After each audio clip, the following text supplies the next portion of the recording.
CCEKയുടെ PDMA കോഴ്സിൻ്റെ online ക്ലാസ്സുകളിലേക്ക് ഏവർക്കും സ്വാഗതം.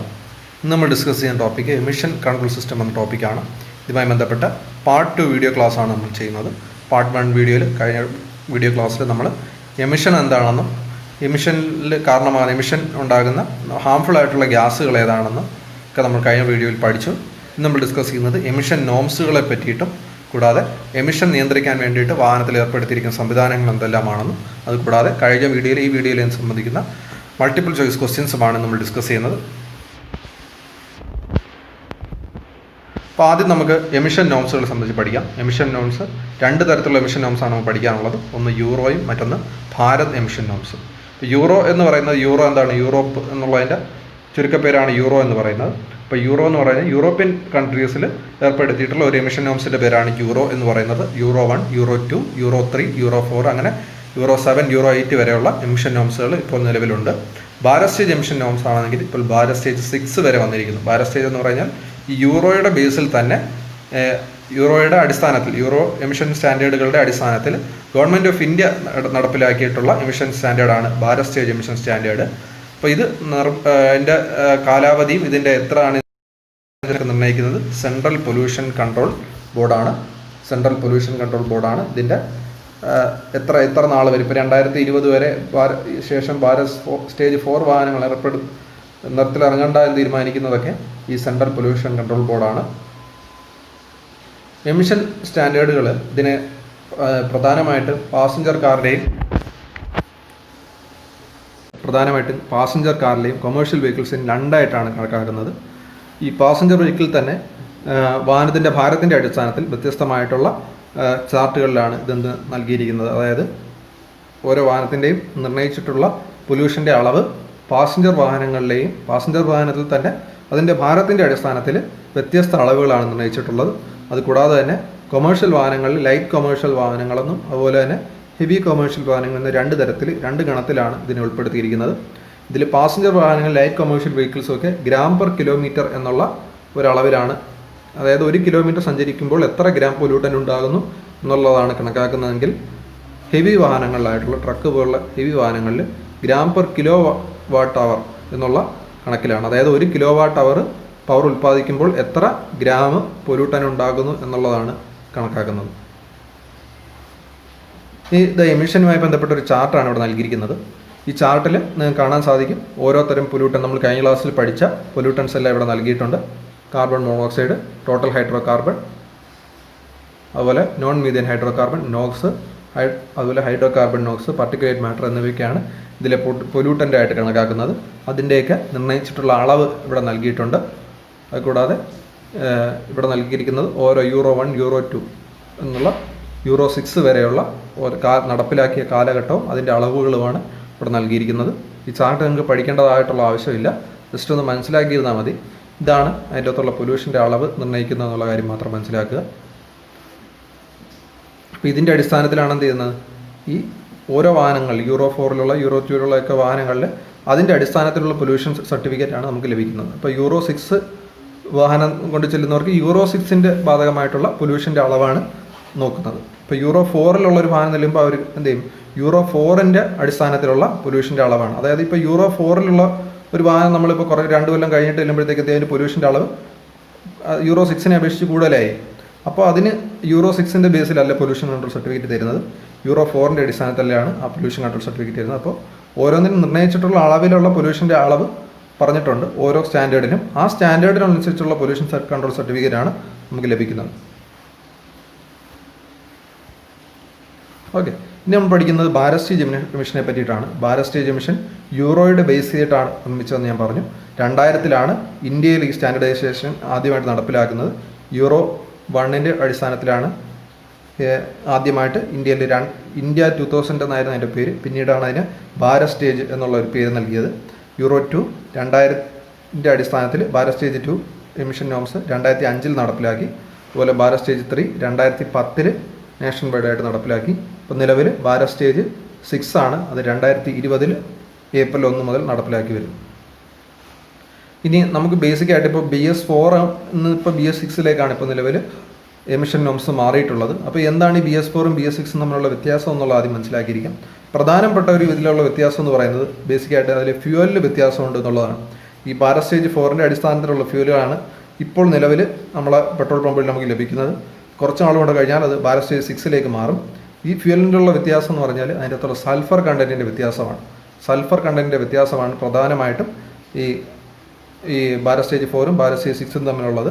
കൂടാതെ എമിഷൻ്റെ അളവിന് കാര്യമായ കുറവുകൾ വരുന്നുണ്ട്. നോക്സ് എമിഷൻ്റെ കാര്യത്തിൽ കാര്യമായ കുറവുകൾ ഈ ഭാരത് സ്റ്റേജ് 4നെ അപേക്ഷിച്ച് ഭാരത് സ്റ്റേജ് 6ൽ നൈട്രസ് ഓക്സൈഡ് NO അതുപോലെ നൈട്രജൻ ഡയോക്സൈഡ് NO2 ഇവ രണ്ടിൻ്റെയും അളവ് കാര്യമായി കുറഞ്ഞിട്ടുണ്ട്. ഓക്കെ, നമുക്കിന്ന് എഴുതിയിരിക്കുന്ന കാര്യങ്ങളൊന്നും മനസ്സിലാക്കിയിരിക്കാം. സൾഫർ കണ്ടൻറ്റിൻ്റെ കാര്യമാണ് പറഞ്ഞിരിക്കുന്നത്. അത് കൂടാതെ 50 പാർട്സ് പെർ മില്യൺ ആണ് ഭാരത് സ്റ്റേജ് 4ലെങ്കിൽ നിലവിലത് 10 parts per million. Bharat stage 6 ഫ്യൂവലിൻ്റെ ഗ്രേഡ് വരുമ്പോഴത്തേക്ക് 10 പാർട്സ് പെർ മില്യൺ ആയിട്ട് മാറും. അപ്പോൾ ഇതുകൊണ്ട് എന്താണ് ദോഷമെന്ന് ചോദിച്ചു കഴിഞ്ഞാൽ ഈ സൾഫർ കണ്ടൻറ്റിൻ്റെ അളവ് ഇപ്പോൾ കുറഞ്ഞിരിക്കുന്നു. ഇപ്പോൾ സൾഫർ എന്തിനു സഹായിക്കുന്ന ഫ്യൂവലാണ് നമ്മൾ കഴിഞ്ഞ ക്ലാസ്സിൽ പഠിച്ചു. സൾഫർ ലൂബ്രിക്കേഷൻ പ്രോപ്പർട്ടി ഉള്ളൊരു കണ്ടൻറ്റാണ്. ഫ്യൂവലിൻ്റെ അകത്ത് ലൂബ്രിക്കേഷൻ നൽകുന്ന ഒരു ഘടകമാണ് സൾഫർ എന്ന് പറയുന്നത്. ഡീസൽ വാഹനങ്ങളിലാണ് ഇത് കാര്യമായിട്ട് ബാധിക്കുന്നത്. ഡീസൽ വാഹനങ്ങളിൽ FIP ഇഞ്ചക്ടർ തുടങ്ങിയ ഭാഗങ്ങളിലൊക്കെ അവിടെയൊക്കെ ലൂബ്രിക്കേഷൻ നൽകാൻ വേണ്ടിയിട്ട് ലൂബ്രിക്കേഷൻ സംവിധാനം അങ്ങോട്ടേക്ക് എത്തുന്നില്ല. അതായത് എഞ്ചിൻ്റെ ലൂബ്രിക്കേഷൻ, എഞ്ചിൻ ഓയിൽ ലൂബ്രിക്കൻ്റ് ഈ FIPയിലേക്കോ ഇഞ്ചക്ടറിൻ്റെ ഭാഗങ്ങളിലേക്കോ ഒന്നും ചെല്ലുന്നില്ല. അപ്പോൾ അവിടേക്ക് ലൂബ്രിക്കേഷൻ നൽകാൻ വേണ്ടിയിട്ട് നൽകിയിരിക്കുന്നത് ഫ്യൂവൽ തന്നെയാണ് അവിടെ ലൂബ്രിക്കേഷൻ നൽകുന്നത്. അപ്പോൾ അതിന് ഫ്യൂവലിലെ സൾഫറാണ് അതിന് സഹായിക്കുന്നത്. അപ്പോൾ അതിൻ്റെ അളവിൽ കാര്യമായിട്ട് കുറവ് വരുമ്പോൾ എന്ത് സംഭവിക്കും? ഈ ഭാഗങ്ങളിലൊക്കെ കൃത്യമായിട്ടുള്ള ലൂബ്രിക്കേഷൻ നൽകാതെ വരികയും തേയ്മാനം ഉണ്ടാകാനുള്ള ഒരു സാധ്യതയുണ്ട്. എന്നാൽ പുതിയ വാഹനങ്ങളിൽ കൂടുതലായിട്ട് ഇലക്ട്രോണിക് കമ്പോണൻസ് വരുന്നത് വഴി ഇതിൻ്റെ അളവ്, ഈ ലൂബ്രിക്കേഷൻ്റെ അളവ് അധികം കൊടുക്കേണ്ടതായിട്ടുള്ള സാഹചര്യം ഉണ്ടാകുന്നില്ല. എന്നാൽ ഭാരത് സ്റ്റേജ് 3 അല്ലെങ്കിൽ ഭാരത് സ്റ്റേജ് 4ലുള്ള വാഹനങ്ങളിൽ നമ്മൾ ഈ ഭാരത് സ്റ്റേജ് 6 ഫ്യൂവൽ ഒഴിക്കുകയാണെങ്കിൽ ക്രമേണ എന്ത് ചെയ്യും? ചെറിയ തോതിൽ ഈ ലൂബ്രിക്കേഷനെ ബാധിക്കുകയും ഈ നോസിൽ അതുപോലെ പമ്പ് തുടങ്ങിയ ഭാഗങ്ങളിലൊക്കെ കംപ്ലൈൻറ്റ് വരാനുള്ള ഒരു സാധ്യതയുണ്ട്. അതുപോലെ നോക്സിൻ്റെ എമിഷൻ്റെ കാര്യം പറഞ്ഞു. നോക്സിൻ്റെ എമിഷന് 70% ആണ് കുറഞ്ഞത്. പെട്രോൾ കാറിലാണെങ്കിൽ 25% നോക്സിൻ്റെ എമിഷൻ ഭാരത് സ്റ്റേജ് 4നെ അപേക്ഷിച്ച് 6ൽ കുറവാണ്.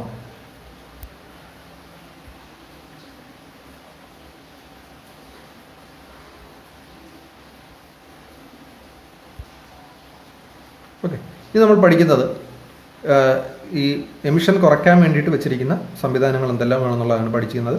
ആദ്യം നമ്മൾ പഠിക്കുന്ന evaporative emission control. Evaporative emission control നമ്മൾ പഠിച്ചാണ്. ഇവാപ്പറേറ്റീവ് എമിഷൻ എന്താണെന്ന് കഴിഞ്ഞ വീഡിയോയിൽ പഠിച്ചാണ്.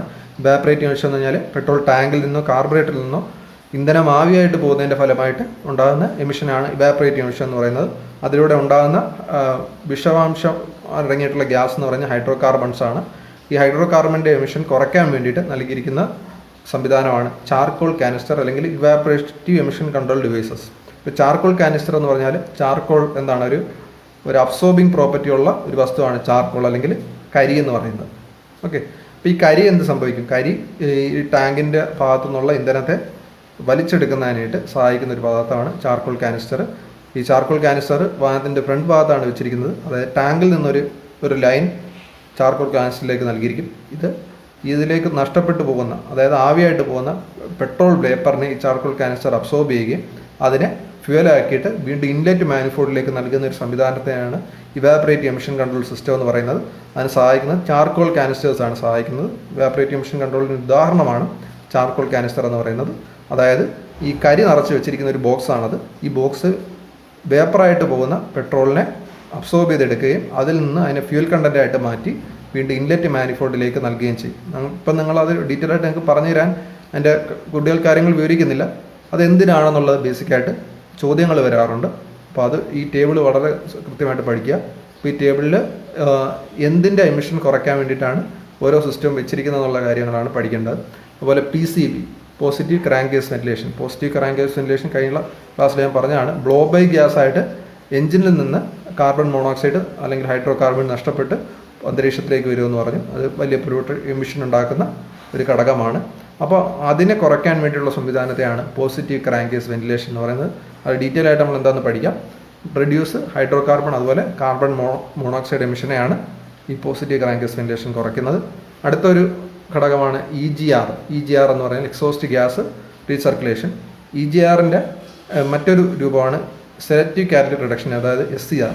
ഇവ രണ്ടും ഏകദേശം ഒരേ രീതിയിൽ വർക്ക് ചെയ്യുന്ന ഒരേ ഉദ്ദേശത്തിൽ വെച്ചിരിക്കുന്ന രണ്ട് തരം സിസ്റ്റമാണ്. ഒന്ന് EGR, മറ്റൊന്ന് SCR, അതായത് സെലക്റ്റീവ് കാറ്റലിറ്റിക് റിഡക്ഷൻ. അപ്പോൾ ഇത് നോക്സിൻ്റെ അളവിനെ കുറയ്ക്കാൻ വേണ്ടിയിട്ടുള്ള സംവിധാനമാണ് EGR അല്ലെങ്കിൽ സെലക്റ്റീവ് കാറ്റലിക് റിഡക്ഷൻ എന്ന് പറയുന്നത്.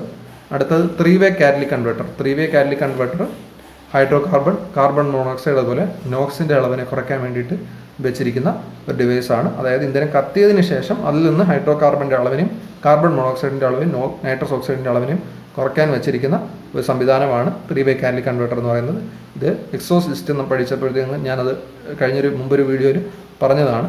മറ്റൊന്ന് ഡീസൽ പാർട്ടിക്കുലേറ്റ് ഫിൽട്ടർ. അത് പാർട്ടിക്കുലേറ്റ് മാറ്ററിൻ്റെ അളവ് കുറയ്ക്കാൻ വേണ്ടിയിട്ട് വെച്ചിരിക്കുന്നതാണ്. ഡീസൽ പാർട്ടിക്കുലേറ്റ് ഫിൽറ്ററിൻ്റെ ഡീസലിനെ നന്നായി ശുദ്ധീകരിക്കാൻ വേണ്ടിയിട്ട് വെച്ചിരിക്കുന്ന ഒരു യൂണിറ്റാണ് ഡീസൽ പാർട്ടിക്കുലേറ്റ് ഫിൽറ്റർ. അത് ഡീസലിലുള്ള പദാർത്ഥമായിട്ടിരിക്കുന്ന കാർബൺ കണ്ടന്റിനെ കുറയ്ക്കാൻ വേണ്ടിയിട്ടാണ് ഇത് വെച്ചിരിക്കുന്നത്. കുറച്ച് മൾട്ടിപ്പിൾ ചോയ്സ് ക്വസ്റ്റ്യൻസ് കൂടെ നമ്മൾ ഡിസ്കസ് ചെയ്യാം. അപ്പോൾ ഒന്നാമത്തെ ക്വസ്റ്റ്യൻ നോക്കുക. Which of the following one is the major exhaust emission from CI engines compared to SI engine? SI എഞ്ചിനെ അപേക്ഷിച്ച് അതായത് സ്പാർക്ക് ഇഗ്നീഷൻ എഞ്ചിൻ അഥവാ പെട്രോൾ എഞ്ചിനെ അപേക്ഷിച്ചിട്ട് CI engine, compressed ignition engine അഥവാ ഡീസൽ എഞ്ചിന് കൂടുതലായിട്ടുണ്ടായിരിക്കുന്ന എമിഷൻ ഏതാണ്? അതായത് ഡീസൽ എഞ്ചിനിൽ പെട്രോൾ എഞ്ചിനെ അപേക്ഷിച്ച് കൂടുതലായിട്ടുണ്ടാകുന്ന എമിഷൻ ഏതാണെന്നുള്ളതാണ് ചോദിച്ചിരിക്കുന്നത്. നമുക്ക് ഉത്തരം ഇവിടെ നൽകിയിട്ടുണ്ട്. ആൻസർ B ആണ്, പാർട്ടിക്കുലേറ്റ്സ് അഥവാ പാർട്ടിക്കുലേറ്റ് മാറ്റർ എന്നുള്ളതാണ് അവിടെ ഉത്തരം നൽകിയിരിക്കുന്നത്. അപ്പോൾ ഉത്തരത്തിലേക്ക് വരുന്നതിന് മുമ്പ് നമുക്കത് ബേസിക്കായിട്ട് അറിയാവുന്ന ഒരു കാര്യമാണ്. ഇവർക്കും എന്താണ് ചിന്തിച്ചാൽ തന്നെ മനസ്സിലാക്കാവുന്നതാണ്. നമുക്കൊരു ഡീസൽ വാഹനത്തിൻ്റെ പുറകിൽ പോകുമ്പോൾ നമുക്ക് കാര്യമായിട്ട് അനുഭവപ്പെടുന്നതാണ് കരിയുടെ അംശം വളരെ കൂടുതലായിരിക്കും, അല്ലേ? കറുത്ത പുക പുറത്തേക്ക് വരുന്ന കാണാം. ഈ കറുത്ത പുക എന്തിൻ്റെ ഒരു അംശമാണ്? പാർട്ടിക്കുലേറ്റ്സിൻ്റെ അംശമാണ്. കൂടുതലായിട്ട് കരിയുടെ അംശം കൂടുതലായിട്ട് ഉണ്ടാകുന്നതാണ് എന്ത് ഈ പാർട്ടിക്കുലേറ്റ്സ് ആയിട്ട് വരുന്നത്. അതായത് പാർട്ടിക്കുലേറ്റ്സ് എന്ന് പറഞ്ഞാൽ കാർബണിൻ്റെ ഡെപ്പോസിറ്റാണ്. കാർബണിനെയാണ് നമ്മളത് പറയുന്നത് പാർട്ടിക്കുലേറ്റ് മാറ്റർ എന്ന് പറയുന്നത്. അതിൻ്റെ അളവ് പെട്രോൾ എഞ്ചിനെ അപേക്ഷിച്ച് ഡീസൽ എഞ്ചിനിൽ വളരെ കൂടുതലാണ് എന്നുള്ളത് നമുക്ക് ബേസിക്കായിട്ട് അറിയാം. അതിനെ കുറയ്ക്കാൻ വേണ്ടി വെച്ചിരിക്കുന്ന സംവിധാനമാണ് നമ്മൾ നേരത്തെ പറഞ്ഞു DPF, ഡീസൽ പാർട്ടിക്കുലേറ്റ് ഫിൽറ്ററാണ് ഇതിൻ്റെ അളവിനെ കുറയ്ക്കാൻ വേണ്ടിയിട്ട് വാഹനത്തിൽ ഏർപ്പെടുത്തിയിരിക്കുന്ന സംവിധാനം എന്ന് പറയുന്നത്. അടുത്ത ചോദ്യം നോക്കാം. Which one of the following causes the photo chemical smog? Smog ഉണ്ടാക്കാൻ കാരണമാകുന്ന ഏത് എമിഷനാണെന്നുള്ളതാണ് ചോദിച്ചിരിക്കുന്നത്. അപ്പോൾ ഇവിടെ നമ്മൾ കഴിഞ്ഞ ക്ലാസ്സിൽ പഠിച്ചൊരു കാര്യമാണ് ഹൈഡ്രോ കാർബൺ അതുപോലെ നൈട്രസ് ഓക്സൈഡാണ് ഇതിന് കാരണമാകുന്നത്. ഹൈഡ്രോ കാർബണും നൈട്രസ് ഓക്സൈഡുമാണ് സ്മോഗ് ഉണ്ടാകാൻ കാരണക്കാരായിട്ടുള്ള എമിഷൻ എന്ന് പറയുന്നത്. നോക്സും അതുപോലെ ഹൈഡ്രോ കാർബണും സ്മോഗ് എന്ന് പറഞ്ഞാൽ എന്താണ്? മഞ്ഞുമായിട്ട് മിസ്റ്റുമായിട്ട് ഈ പൊടിപടലങ്ങൾ ചേർന്നതിൻ്റെ ഫലമായിട്ടുണ്ടാകുന്നതാണ് സ്മോഗ്. ഇതെന്ത് ചെയ്യും? കാഴ്ചയെ മറയ്ക്കുന്ന തരത്തിലുള്ള മൂടൽ മഞ്ഞായിട്ട് രൂപപ്പെടുന്നതിനാണ് എന്ന് പറയുന്നത് സ്മോഗ് എന്ന് പറയുന്നത്. ഡൽഹിയിലൊക്കെ കാര്യമായിട്ടുള്ള പ്രശ്നങ്ങൾ ഉണ്ടാക്കുന്നത് ഈ സ്മോഗാണ്. നോക്കുക. വിച്ച് ഈസ് ഹാർംഫുൾ എമിഷൻ ലെമൻ produce by an internal combustion engine? ഒരു IC എഞ്ചിനിലെ വിഷവാതകങ്ങൾ നമ്മൾ ശ്വസിച്ചാൽ ദോഷമുണ്ടാകുന്ന വാതകങ്ങൾ ഏതെല്ലാമാണെന്നാണ് ചോദിച്ചിരിക്കുന്നത്. അപ്പോൾ ഇവിടെ നൽകിയിരിക്കുന്ന ഓപ്ഷൻസ് നോക്കുക. Carbon dioxide, hydrocarbon plus H2O. അപ്പോൾ അതിൽ കാർബൺ ഡൈ ഓക്സൈഡ് എന്തായാലും ഒരു വിഷവാതകമല്ല. H2O എന്ന് പറഞ്ഞാൽ ജലമാണ്, അതെന്തുമല്ല, അതൊരു വിഷവാതകമല്ല. രണ്ടാമത്തെ ഓപ്ഷൻ നോക്കുക. Carbon monoxide, hydro carbon plus nitrous oxide. അപ്പോൾ അതിൽ കാർബൺ മോണോക്സൈഡ് നമ്മൾ പഠിച്ചാണ് ഒരു വിഷവാതകമാണ്. ഹൈഡ്രോ കാർബൺ ഒരു വിഷവാതകമാണ്. നൈട്രസ് ഓക്സൈഡ് ഒരു വിഷവാതകമാണ്. ബാക്കിയുള്ള ഓപ്ഷൻസ് കൂടെ നോക്കുക. ബാക്കിയുള്ള C ഓപ്ഷനിൽ അവിടെ കാർബൺ ഡയോക്സൈഡ് നൽകിയിട്ടുണ്ട്. അപ്പോൾ അതെന്തല്ല ഒരു വിഷവാതകമല്ല. അടുത്തൊരു ഓപ്ഷൻ നോക്കുക. അടുത്ത ഓപ്ഷൻ D നോക്കുക. അവിടെയും എന്തുണ്ട്? കാർബൺ ഡയോക്സൈഡ് നൽകിയിട്ടുണ്ട്. അതുപോലെ ലെഡ് നൽകിയിട്ടുണ്ട്. കാർബൺ ഡയോക്സൈഡ് എന്തില്ല, അതിലൊരു വിഷവാതകമല്ല. ഓക്കെ, അപ്പോൾ അതൊന്നും വളരെ കൃത്യമായിട്ട് മനസ്സിലാക്കാൻ എന്താണ് option B carbon monoxide plus hydro carbon plus nitrous oxide എന്നുള്ളതാണ് അതിൻ്റെ ഉത്തരമായിട്ട് വരുന്നത്. അപ്പോൾ ഇത് മൂന്നുമാണ് ഹാംഫുൾ എമിഷനായിട്ട് കണക്കാക്കുന്ന ഒരു വാഹനത്തിൽ നിന്നുള്ള ഹാംഫുൾ എമിഷനായിട്ട് കണക്കാക്കുന്ന ചോദ്യം. During which condition of the vehicle does Knox emission in SI engine will be lost? അഥവാ ഒരു പെട്രോൾ എഞ്ചിൻ്റെ നൈട്രസ് ഓക്സൈഡിൻ്റെ എമിഷൻ ഈ തന്നിരിക്കുന്നവയിൽ ഏത് കണ്ടീഷനിലായിരിക്കും ഏറ്റവും കുറഞ്ഞ അളവിലുള്ള നൈട്രസ് ഓക്സൈഡ് എമിഷൻ ഉണ്ടാകുന്നത് എന്നുള്ളതാണ് ചോദിച്ചിരിക്കുന്നത്. അപ്പോൾ ഒന്നാമത്തെ ഓപ്ഷൻ നൽകിയിരിക്കുന്നത് ക്രൂയിസിങ് എന്ന് പറഞ്ഞാൽ ക്രൂയിസിങ് സ്പീഡ് എന്നുള്ളതാണ് ഉദ്ദേശിക്കുന്നത്. ക്രൂയിസിങ് സ്പീഡ് എന്ന് പറഞ്ഞാൽ ഒരു വാഹനത്തിന് മാക്സിമം സ്പീഡ് എന്നുള്ളതല്ല ക്രൂയിസിങ് എന്നുകൊണ്ട് ഉദ്ദേശിക്കുന്നത്. പലർക്കും തെറ്റിദ്ധരിക്കുന്ന ഒരു ഓപ്ഷനാണത്. ക്രൂയിസിങ് എന്ന് പറഞ്ഞാൽ മാക്സിമം സ്പീഡ് എന്നുള്ളതല്ല. ക്രൂയിസിങ് എന്ന് പറഞ്ഞാൽ നമുക്ക് എക്കണോമിക്കലായിട്ടുള്ള നമ്മൾ സാധാരണ പോകുന്ന ഒരു റേഞ്ച് ഉണ്ടല്ലോ, ഒരു 40-60 റേഞ്ചിനെയാണ് ഒരു ക്രൂയിസിങ് സ്പീഡ് എന്ന് പറയുന്നത്. ഓക്കെ, അഥവാ മാക്സിമം സ്പീഡിലല്ല, അഥവാ മാക്സിമം മൈലേജ് കിട്ടുന്ന ഒരു സ്പീഡ്, അതിനാണ് ക്രൂയിസിങ് സ്പീഡ് എന്നതുകൊണ്ട് ഉദ്ദേശിക്കുന്നത്. അപ്പോൾ ക്രൂയിസിങ് സ്പീഡിലാണോ ഏറ്റവും കൂടുതൽ നോക്സ് എമിഷൻ ഉണ്ടാകുന്നത്, അതല്ല ഐഡിലിംഗ്, ഓപ്ഷൻ ബി നൽകിയിരിക്കുന്ന ഐഡിലിംഗ്, അഥവാ വണ്ടി വെറുതെ സ്റ്റാർട്ട് ചെയ്തിരിക്കുന്ന കണ്ടീഷനിലാണ് ഐഡിലിംഗ് സമയത്താണോ ഉണ്ടാകുന്നത്, അതല്ല ഇനി ആക്സിലേറ്റ് കൂടുതലായിട്ട് ആക്സിലേഷൻ കൊടുക്കുന്ന സമയത്താണ് നോക്സ് ഉണ്ടാകുന്നത്, അതുപോലെ തന്നെ ആക്സിലേഷൻ കുറയ്ക്കുന്ന ഒരു സമയത്താണോ ഉണ്ടാകുന്നത് എന്നുള്ളതാണ് ഇവിടെ 4 ഓപ്ഷൻ നൽകിയിരിക്കുന്നത്. അപ്പോൾ ഇതിൽ ഇവിടെ ആൻസർ നൽകിയിട്ടുണ്ട്, എക്സ്പ്ലനേഷൻ നൽകിയിട്ടുണ്ട്. അഥവാ ഐഡ്ലിംഗ് സമയത്താണ് ഏറ്റവും കുറഞ്ഞ അളവിൽ നൈട്രസ് ഓക്സൈഡിൻ്റെ എമിഷൻ ഉണ്ടാകുന്നത്. അപ്പോൾ നൈട്രസ് ഓക്സൈഡ് എന്ന് പറഞ്ഞ എമിഷൻ ഉണ്ടാകാനുള്ള കാരണം എന്ന് പറഞ്ഞാൽ ഹീറ്റാണ്. പ്രധാനമായിട്ട് എൻജിൻ ചൂടാകുന്നതാണ് നൈട്രസ് ഓക്സൈഡ് എമിഷൻ ഉണ്ടാകാനുള്ള കാരണം. ഇവിടെ എൻജിൻ ഐഡ്ലിംഗ് സമയത്ത് എൻജിൻ്റെ ചൂട് എന്താണ്, താരതമ്യേന ഈ മറ്റ് കണ്ടീഷനെ അപേക്ഷിച്ചിട്ട് വളരെ കുറവാണ്. ഓക്കെ, വെറുതെ സ്റ്റാർട്ട് ചെയ്തിട്ടിരിക്കുന്നതേ ഉള്ളൂ. ഇപ്പോൾ എൻജിൻ ടെമ്പറേച്ചർ എന്തെന്നില്ല, ഒരു പരിധിയിൽ കൂടുതൽ കൂടുന്നില്ല. ആ സമയത്ത് നൈട്രസ് ഓക്സൈഡ് എമിഷൻ പെട്രോൾ എൻജിനെ സംബന്ധിച്ചിടത്തോളം കുറവായിരിക്കും. ഓക്കെ, അടുത്ത ക്വസ്റ്റ്യൻ നോക്കാം. ലെഡ് കോമ്പൗണ്ട്സ് എന്തിനാണ് ആഡ് ചെയ്തിരിക്കുന്നത്? ലെഡിൻ്റെ അംശം പെട്രോളിൽ ആഡ് ചെയ്തിട്ടുണ്ട്. ഇതെന്തിനാണ് ലെഡ് പെട്രോളിൽ ആഡ് ചെയ്തിരിക്കുന്നത് എന്നുള്ളതാണ് ചോദിച്ചിരിക്കുന്നത്. നമ്മളിപ്പോൾ വാങ്ങിക്കുന്ന പെട്രോളിൽ അൺലെഡഡ് പെട്രോൾ എന്ന് അവിടെ നമ്മൾ പെട്രോൾ പമ്പിൽ പോയാൽ ശ്രദ്ധിച്ചാൽ കാണാൻ സാധിക്കും, അൺലെഡഡ് പെട്രോൾ എന്ന് എഴുതി വെച്ചിട്ടുണ്ട്. ഈ അൺലെഡഡ് എന്ന് ഉദ്ദേശിക്കുന്നത് ലെഡ് ഇല്ല എന്നുള്ളതാണ് ഉദ്ദേശിക്കുന്നത്. പക്ഷേ ലെഡ് ഇല്ല എന്നവിടെ എഴുതി വെച്ചിട്ടുണ്ടെങ്കിൽ ചെറിയ തോതിൽ അതിൽ ലെഡ് അടങ്ങിയിട്ടുണ്ട്. ഈ ലെഡ് എന്തിനാണ് അതിൽ ആഡ് ചെയ്യുന്നതെന്നുള്ളതാണ് ചോദിച്ചിരിക്കുന്നത്. ഹൈഡ്രോ കാർബൺ എമിഷനെ കുറയ്ക്കാൻ വേണ്ടിയിട്ടാണ് ലെഡ് അതിൽ ആഡ് ചെയ്തിരിക്കുന്നത്. ഇവിടെ നൽകുന്ന ഓപ്ഷൻ ബി ആണ് ആൻസർ വരുന്നത്. അപ്പോൾ അടുത്ത ക്വസ്റ്റ്യൻ നോക്കാം. Which is the hydrocarbon emission release directly from engine to atmosphere? എഞ്ചിനിൽ നിന്ന് അന്തരീക്ഷത്തിലേക്ക് ഹൈഡ്രോ കാർബൺ എമിഷൻ എവിടെ നിന്നാണ് ഡയറക്റ്റ് അന്തരീക്ഷത്തിലേക്ക് പോകുന്നത്? നമ്മൾ കഴിഞ്ഞ വീഡിയോയിൽ ഡിസ്കസ് ചെയ്ത ഒരു ഭാഗമാണിത്. അപ്പോൾ ഇതിൽ ആദ്യം നമ്മൾ പഠിച്ച ഒരു വാഹനത്തിൻ്റെ ചിത്രം നൽകിയിട്ട് അതിൽ 3 കാര്യങ്ങൾ പറഞ്ഞിട്ടുണ്ടായിരുന്നു. അതിൽ ടാങ്ക് നൽകിയിട്ട് ബ്ലോ ബൈ ഗ്യാസ്, ടാങ്കിൽ നിന്നിട്ട് അന്തരീക്ഷത്തിലേക്ക് ഫ്യൂവൽ ഇവാപ്പറേഷൻ വഴി അന്തരീക്ഷത്തിലേക്ക് fuel content hydro carbon emission ഉണ്ടാകും എന്നുള്ള കാര്യം പഠിച്ചു. അത് കൂടാതെ ബ്ലോ ബൈ ഗ്യാസായിട്ട് എഞ്ചിനിൽ നിന്ന് ബ്ലോ ബൈ ഗ്യാസായിട്ട് ക്രാങ്ക് കേസിലൂടെ ബ്ലോ ബൈ ഗ്യാസായിട്ട് അന്തരീക്ഷത്തിലേക്ക് ഹൈഡ്രോ കാർബൺ എമിഷൻ ഉണ്ടാകും എന്നുള്ള പഠിച്ചു. അപ്പോൾ ഇവിടെ നൽകിയിരിക്കുന്ന option fuel tank and crank case എന്ന ഓപ്ഷൻ സി ആണ് ഇവിടെ ഉത്തരം വരുന്നത്. അഥവാ ടാങ്കിൽ നിന്ന് ഹൈഡ്രോ കാർബൺ പെട്രോൾ എന്ത് ചെയ്യുന്നുണ്ട്, പെട്രോൾ അല്ലെങ്കിൽ ഡീസൽ വേപ്പറായിട്ട് നഷ്ടപ്പെടുന്നുണ്ട്. അതുകൂടാതെ ക്രാങ്ക് കേസിൽ നിന്നും അന്തരീക്ഷത്തിലേക്ക് വേപ്പറായിട്ട് നഷ്ടപ്പെടുന്നുണ്ട്. അടുത്ത ചോദ്യം നോക്കാം. Which engine emits more amount of nitrous oxide? തന്നിരിക്കുന്നവയിൽ ഏത് എഞ്ചിനാണ് കൂടിയ അളവിൽ നൈട്രസ് ഓക്സൈഡ് എമിഷൻ ഉണ്ടാക്കുന്നത് എന്നുള്ളതാണ് ചോദിച്ചിരിക്കുന്നത്. അപ്പോൾ ഏറ്റവും കൂടുതൽ ടെമ്പറേച്ചറിൽ വർക്ക് ചെയ്യുന്ന എഞ്ചിനായിരിക്കും ഏറ്റവും കൂടുതൽ നൈട്രസ് ഓക്സൈഡ് എമിഷൻ ഉണ്ടാക്കുന്നത്. ഇവിടെ തന്നിരിക്കുന്നവയിൽ CI എഞ്ചിനാണ്, അഥവാ ഡീസൽ എഞ്ചിനാണ്, കംപ്രസ്ഡ് ഇഗ്നിഷൻ എഞ്ചിനാണ് ഏറ്റവും കൂടുതൽ നൈട്രസ് ഓക്സൈഡ് ഫോം ചെയ്യുന്നത്. ഈ തന്നിരിക്കുന്ന എഞ്ചിനിൽ ഏറ്റവും ഹൈ ടെമ്പറേച്ചറിൽ വർക്ക് ചെയ്യുന്ന എഞ്ചിൻ ഡീസൽ എഞ്ചിനാണ്. അതുകൊണ്ടാണ് ഡീസൽ എഞ്ചിൻ എന്നുള്ള ഉത്തരം നൽകിയിരിക്കുന്നത്. Which is a greenhouse effect gas? Greenhouse എഫക്റ്റിന് കാരണമാകുന്ന ഗ്യാസ് തന്നിരിക്കുന്നവയിൽ ഏതാണെന്ന് ചോദിച്ചിരിക്കുന്നത്. ഇത് കഴിഞ്ഞ ക്ലാസ്സിൽ നമ്മൾ പഠിച്ചതാണ്. ഗ്രീൻ ഹൗസ് എഫക്റ്റ് അല്ലെങ്കിൽ ഗ്ലോബൽ വാർമിങ്ങിന് അതുപോലെ അഥവാ ആഗോള താപനത്തിനൊക്കെ കാരണമാകുന്ന ഗ്യാസ് എന്ന് പറഞ്ഞാൽ കാർബൺ ഡയോക്സൈഡ് ആണ്. ഇത് നേരിട്ട് നമ്മൾ ശ്വസിച്ചാലൊന്നും ബുദ്ധിമുട്ടുണ്ടാകുന്നില്ലെങ്കിൽ ഇത് അന്തരീക്ഷത്തിന് ദോഷം ചെയ്യുന്നുള്ള കാര്യം കഴിഞ്ഞ വീഡിയോയിൽ ഞാൻ പറഞ്ഞതാണ്. Which pollutant is released more from diesel engine during weak compression നല്ല രീതിയിൽ കംപ്രഷൻ നടക്കാത്ത സമയത്ത് ഏത് പൊല്യൂട്ടൻ്റ് ആണ് ഡീസൽ വാഹനത്തിൽ കൂടുതലായിട്ട് ഉണ്ടാകുന്നുള്ളതാണ് ചോദിച്ചിരിക്കുന്നത്. ഇതിൻ്റെ ആൻസർ ഓപ്ഷൻ എ ആണ്, കാർബൺ മോണോക്സൈഡ് ആണ്. കാർബൺ മോണോക്സൈഡ് അഥവാ എഞ്ചിൻ നല്ല രീതിയിൽ കംപ്രഷൻ നടക്കാത്തപ്പോൾ നല്ല രീതിയിൽ എന്തുണ്ടാകത്തില്ല, ഹൈ ടെമ്പറേച്ചർ ഫോം ചെയ്യത്തില്ല. ഈ ഹൈ ടെമ്പറേച്ചർ ഫോം ചെയ്യാതിരിക്കുന്നത് എന്തിന് കാരണമാകും? കാർബൺ മോണോക്സൈഡ് ഗ്യാസ് ഫോം ചെയ്യാനായിട്ടുള്ള കാരണമാകും. അഥവാ നല്ല രീതിയിൽ ഇന്ധനം കത്താതെ ഇരിക്കാനുള്ള കാരണമാകും. അതിൻ്റെ ഫലമായിട്ട് കാർബൺ മോണോക്സൈഡ് ഉണ്ടാവുകയും ചെയ്യും. Which one is a non polluting gas? തന്നിരിക്കുന്നവയിൽ നോൺ പൊല്യൂട്ടിംഗ് അന്തരീക്ഷത്തിൽ ദോഷമല്ല അല്ലെങ്കിൽ ശ്വസിച്ചാൽ ദോഷമില്ലാത്ത ഗ്യാസ് എന്നാണ് ചോദിച്ചിരിക്കുന്നത്.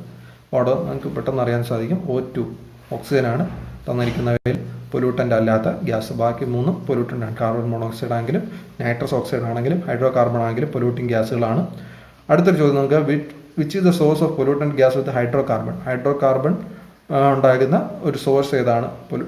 എവിടെ നിന്നാണ് ഹൈഡ്രോ കാർബൺ ഉണ്ടാകുന്നതെന്നാണ് ചോദിച്ചിരിക്കുന്നത്. Source of pollutant gases with hydro carbon. അപ്പോൾ ഹൈഡ്രോ കാർബൺ ഉണ്ടാകുന്നത് എവിടെ നിന്നാണ് ചോദിച്ചിരിക്കുന്നത്. ഇവിടെ തന്നിരിക്കുന്ന 3 ഓപ്ഷനെ ആൻസർ പറയാൻ സാധിക്കും. ഫ്രം ഫ്യൂവൽ ടാങ്ക് ഇവാപ്പറേഷനും കാർബറേറ്റർ ഇവാപ്പറേഷനും അതുപോലെ ക്രാങ്ക് കേസ് ബ്ലോ ബൈ എന്നും പറയാൻ സാധിക്കും. എന്നാൽ ഇവിടെ കൃത്യമായിട്ടുള്ള ആൻസർ വരുന്നത് ടാങ്ക് ഇവാപ്പറേഷനാണ് കൂടിയ അളവിൽ ഹൈഡ്രോ കാർബൺ എമിഷൻ ഉണ്ടാകുന്നത്. ക്രാങ്ക് കേസ് ബ്ലോ ബൈയിലാണെന്നുണ്ടെങ്കിൽ ഹൈഡ്രോ കാർബണിൻ്റെ അളവിൻ്റെ കൂടെ തന്നെ കാർബൺ മോണോക്സൈഡും കൂടെ ഉണ്ടാകുന്നുണ്ട്. അപ്പോൾ ഇത്രയും കാര്യങ്ങളാണ് നമ്മൾ ഇത്രയും ക്വസ്റ്റ്യൻസ് ഡിസ്കസ് ചെയ്ത് കഴിഞ്ഞ വീഡിയോയിലെ ക്വസ്റ്റ്യൻസ് ആണ്. അത്തരം കാര്യങ്ങളും കൂടെ മനസ്സിലാക്കിയിരിക്കുക. ഇതിൽ ഏറ്റവും പ്രധാനപ്പെട്ട സംഗതികൾ ഇവിടെ നൽകി കഴിഞ്ഞാൽ നമ്മൾ ഡിസ്കസ് ചെയ്ത ഓരോ ഹൈഡ്രോ കാർബൺ എമിഷന് കുറയ്ക്കാൻ വേണ്ടിയിട്ട് വാഹനത്തിൽ ഉപയോഗിച്ചിരിക്കുന്ന സംവിധാനം എന്തെന്നുള്ള ഒരു ടേബിൾ നൽകിയിരിക്കുന്നു. ആ ടേബിളിലുള്ള കാര്യങ്ങൾ വളരെ കൃത്യമായി പഠിക്കുക. അതുമായിട്ട് ബന്ധപ്പെട്ട ചോദ്യങ്ങൾ ഞാൻ ഇതിൽ ഉൾപ്പെടുത്തിയിട്ടില്ല. അത് തുടർന്ന് നമ്മൾ അതുമായിട്ട് ബന്ധപ്പെട്ട EGR എന്താണെന്നും ആ ടോപ്പിക്കുകൾ മാത്രമായിട്ട് നമ്മൾ ഡിസ്കസ് ചെയ്യും. അവിടെ അത്തരം ചോദ്യങ്ങൾ കൂടുതലായിട്ട് ഡിസ്കസ് ചെയ്യാം. അപ്പോൾ നിങ്ങൾ ആ ടേബിൾ വളരെ കൃത്യമായിട്ട് പഠിക്കുക. ഇന്നത്തെ വീഡിയോ അവർക്ക് മനസ്സിലായെന്ന് വിചാരിക്കുന്നു. ഈ ക്വസ്റ്റ്യൻസ് അവർക്ക് മനസ്സിലായെന്ന് വിചാരിക്കുക. എന്തെങ്കിലും ഡൗട്ട് ഉണ്ടെങ്കിൽ എൻ്റെ നമ്പർ നൽകിയിട്ടുള്ള നമ്പറിൽ നിങ്ങൾക്ക് വിളിച്ച് സംശയങ്ങൾ ചോദിക്കാവുന്നതാണ്. അപ്പോൾ താങ്ക് യു.